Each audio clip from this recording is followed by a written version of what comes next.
여러분 안녕하세요. 미솔쌤의 세계사 시간입니다. 오늘은 서유럽 봉건사회의 성립 과정을 살펴보도록 하겠습니다.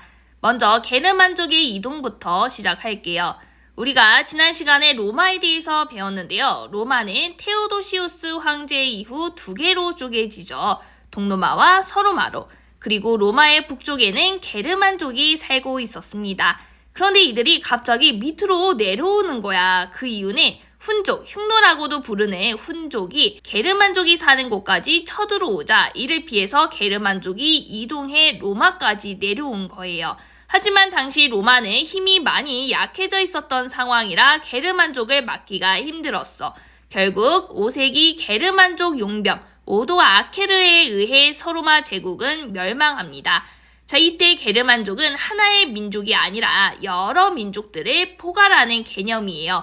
고트족, 앵글족, 반달족, 프랑크족 등 다양한 민족들이 있는데 너무 많으니까 그냥 합쳐서 게르만족이라고 이야기하는 겁니다. 이 게르만족이 유럽 땅에 여러 나라들을 세우는데요. 지도 보면 되게 많아. 하지만 다 알 필요는 없고 중요한 것은 하나, 바로 프랑크족이 세운 프랑크 왕국입니다. 자, 그 이유는 프랑크 왕국이 다른 나라들보다 많은 땅을 가지고 있었고 오랫동안 유지되었던 나라였거든.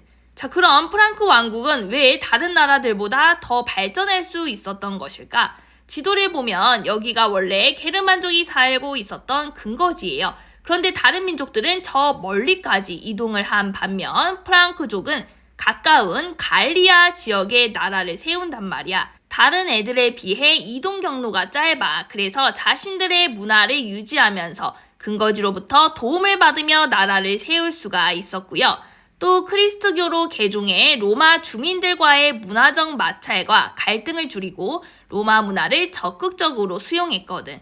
이게 프랑크 왕국이 발전할 수 있었던 요인이었습니다. 자, 그럼 프랑크 왕국의 발전 과정을 볼게요. 프랑크 왕국에서는 처음에 메로베우스 왕조가 들어서 이걸 만든 사람은 클로비스라는 왕인데요. 지금 이 그림이 클로비스가 세례를 받는 모습이에요.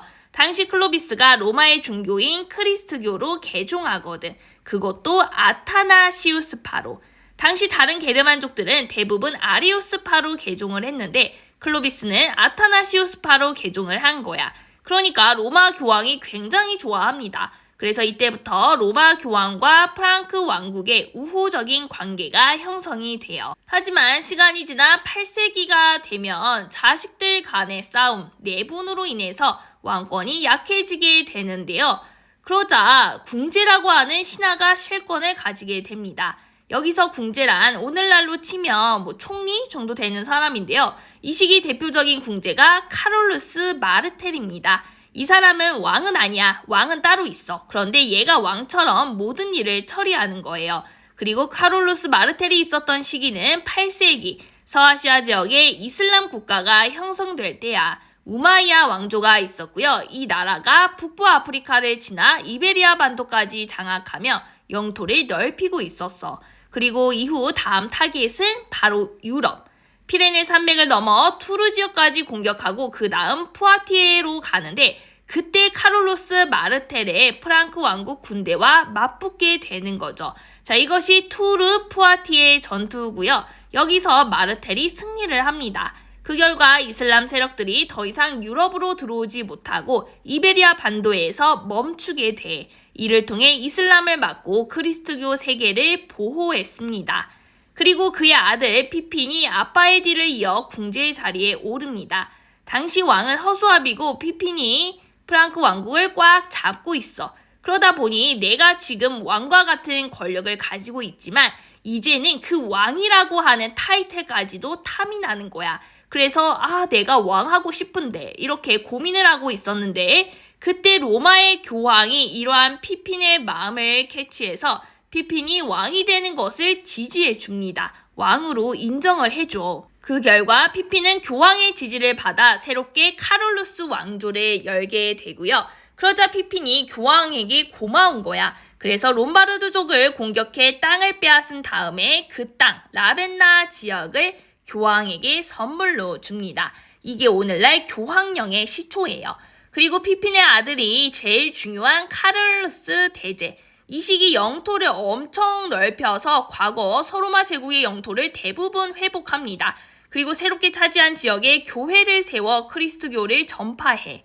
그러니까 교황 입장에서는 카롤루스 너무 사랑스럽지. 그래서 당시 교황인 레오 3세가 800년 12월 25일에 크리스마스 선물을 줍니다. 선물이 바로 서로마 황제의 관이었어. 왕관을 딱 씌워주면서 서로마 황제로 인정을 해주게 돼요. 뿐만 아니라 카롤루스 대제는 문예 부흥에도 상당히 관심이 많았어. 그래서 수도인 아헨에 궁정학교를 세우고 학자들을 모아놓고 고전 문화를 연구하게 해.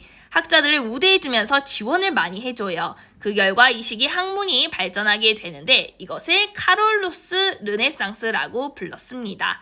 하지만 이 강력한 황제 카롤루스 대제는 게르만족의 풍습에 따라 아들들에게 분할 상속을 해주는데요. 아들이 3명이라 땅을 3개로 나눠줘. 이것을 베르댕 조약이라고 합니다. 프랑크 왕국의 땅을 3개로 갈라서 9세기에 동서 중프랑크로 나뉘게 되고요. 그 뒤 가운데 중프랑크의 영역을 동프랑크와 서프랑크가 조금씩 찢어 가진 게 메르센 조약입니다.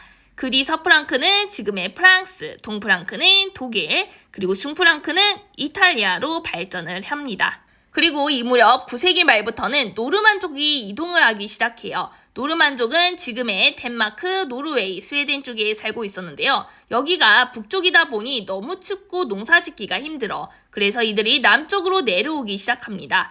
그런데 당시 노르만족이 키랑 덩치가 엄청 크고 전투력이 강했다고 해요. 그리고 배를 타고 이동을 했는데 그 배가 엄청 빨랐대. 그래서 이들이 내려와가지고 많은 사람들을 죽이고 유럽을 약탈합니다. 그러자 서프랑크에서는 땅을 좀 떼줄 테니 약탈하지 말라고 제안을 해. 그 결과 프랑스 북쪽에 노르망디 공국이 만들어지고 여기 노르망디 공국의 윌리엄이 이후 11세기 영국으로 건너가 그곳에 게르만족을 물리치고 노르만 왕조를 세웁니다. 또 러시아에서는 노브고로드 공국과 키예프 공국을, 이탈리아에서는 시칠리와 나폴리 왕국을 만드는데요. 이거를 다 이렇게 알 필요는 없고 그냥 노르만족들이 이렇게 내려와서 여러 나라들을 세웠다 정도만 이해하고 넘어가겠습니다.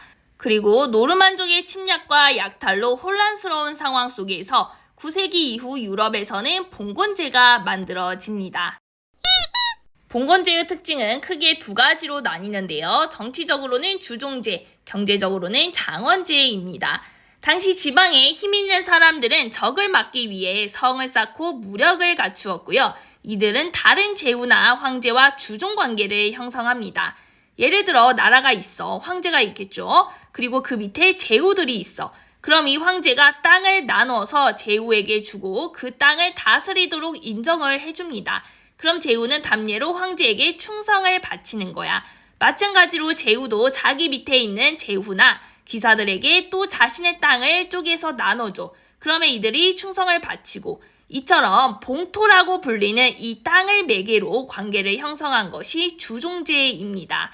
그리고 이 주종관계를 맺은 사람들은 서로 각자 의무가 있었어. 주군은 봉신에게 땅을 줘야 하는 의무가 있었고요. 땅을 받은 봉신은 주군에게 충성을 바쳐야 하는 의무가 있었어. 그런데 만약에 둘 중 한 사람이라도 의무를 다하지 않아. 그러면 계약이 파기가 되는 거예요. 그래서 이것을 쌍무적 계약 관계라고 합니다. 둘 다 쌍으로 의무가 있고 이 의무를 다하지 않으면 언제든지 파기될 수 있는 계약이니까. 그리고 주군이 봉신에게 준 땅, 이 봉토 내에서는 봉신이 세금을 걷든 재판을 어떻게 하든 간섭을 할 수가 없어. 이것을 불입권이라고 합니다. 내가 준 땅이지만 간섭할 수는 없어. 그 지역 내에서는 봉신이 왕이나 다름없는 거지. 때문에 이 시기는 왕권이 좀 약할 수밖에 없었습니다. 그럼 땅을 받은 봉신은 그 땅을 어떻게 다스리냐? 영주가 되어 장원을 구성해 다스려요. 여기서 장원은 자급자족적 경제 단위로, 자급자족이란 이 안에서 의식주 모든 것을 다 해결하는 거야. 당시 장원의 구조는 이렇게 생겼는데요. 먼저 영주의 성과 교회가 있고요. 방앗간, 대장간, 목초지가 있었습니다. 그리고 농사를 짓는 땅, 경작지가 있는데 당시에는 땅을 3개로 구분을 했어. 봄에 농사 짓는 땅, 춘경지, 가을에 농사 짓는 추경지, 그리고 농사를 쉬는 휴경지. 이렇게 했던 이유는 당시에 거름을 주는 방법이 부족해서 계속 농사를 지으면 땅에 힘을 못 써 수확량이 줄어들었거든. 그래서 봄, 가을 그리고 쉬어주고 이런 식으로 돌아가면서 땅에 휴식을 한 번씩 주는 거예요. 이러한 농업 방식을 삼포제라고 합니다. 그리고 이러한 장원에 사는 사람들 대다수는 농노였는데요. 농노는 말 그대로 농민이면서 노예인 사람, 농민과 노예의 특징을 같이 가지고 있는 사람이야. 먼저 농민적인 특징으로는 재산을 모을 수가 있고 결혼이 가능했습니다. 반면 노예적인 특징도 있었는데 거주 이전의 자유가 없어 사는 곳에 내 마음대로 못 옮겨 영주에게 예속되어 있는 자유가 없는 사람들이었습니다. 그리고 이러한 농노들은 영주가 부르면 가서 일을 해줘야 했고요. 공납과 각종 세금을 또 영주에게 내야 했어. 결혼해도 세금 내고 아기 낳아도 세금 내고 죽어도 또 세금 내고 또 이렇게 영주의 법정에서 영주로부터 재판도 받았습니다. 그리고 영주가 만들어 놓은 시설들을 의무적으로 사용하고 시설료를 납부해야 했어. 그래서 당시 농노들을 가리켜 뿔 없는 황소라고 부를 정도로 그만큼 당시 농노들은 수탈을 많이 당했습니다. 그리고 10세기에서 11세기에는 봉건 국가들이 등장해. 자, 이거는 그렇게 중요하진 않으니까 간단히만 볼게요. 먼저 서프랑크에서는 위그 카페가 10세기 카페 왕조를 만들었고요. 동프랑크에서는 오토 1세가 신성 로마 제국의 황제로 인정을 받습니다.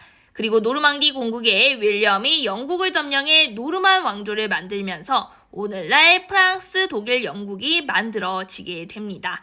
자, 이렇게 오늘 내용을 쭉 살펴봤고요. 오늘 중요한 것은 프랑크 왕국의 네 인물들 있죠. 클로비스, 카롤루스 마르텔, 피핀, 카롤루스 대제의 그런 이제 정책들 좀 비교해서 알아두면 되고요. 그리고 주종제와 장원제의 이 특징들 좀 중심으로 공부를 하면 되겠습니다. 다음 시간에는 크리스트교 중심의 서유럽 문화를 보도록 할게요.